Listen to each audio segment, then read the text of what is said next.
On October 7th at Freedman's, we had a pillowcase presentation where it was kind of a community event, and there was a fire truck there. So we were hanging out. There were kids coming over with their parents, and we were just giving them little spiels on, what to do if you see that there's a wildfire coming, what to do if there's an earthquake that strikes. To think about that, the day after that talk might have taken effect, or that the thing that they've learned might have been put to action, really changed my perspective on the project.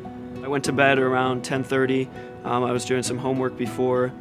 My mom actually came in and woke me up. She said there was a fire on Mark West Springs Road. But then I looked outside and I could actually see like a glare of flames coming over the mountain. And at that point, I knew like our house wasn't gonna make it. That was definitely an eye-opening experience. You don't, that's your home, and you never expect it to be burned to the ground. I just grabbed my school bag. I went down to the chapter office, which was kind of in the direction of the fire. So we went down to the Finley Center. We set up a shelter there. People started coming in, and by the end of the night, we had more than 1,200 people there. It was a really crazy experience, but it was great to help my community on that very first night when they needed help.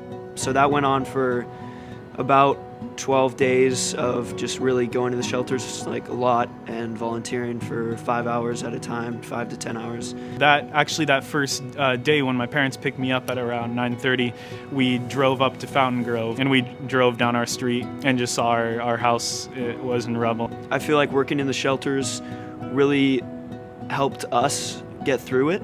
You realize how blessed you were and how lucky you were to come out of it alive. It made us realize, both of us realize, how strong a community can be and how important it is to have a strong community.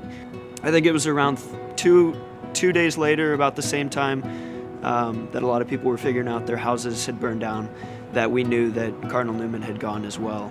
It was pretty crazy to think that your whole entire school community had been torn apart. You weren't sure what was going to happen next. And you also don't really notice that you have kind of a rhythm throughout your life when you're going to school, going to work, and when a disaster strikes, that kind of is all torn apart.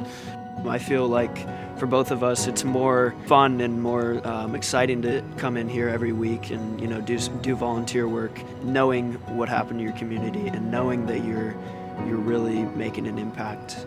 Going out to the schools and teaching kids about what just happened to us 3 months ago is something, it's really cool.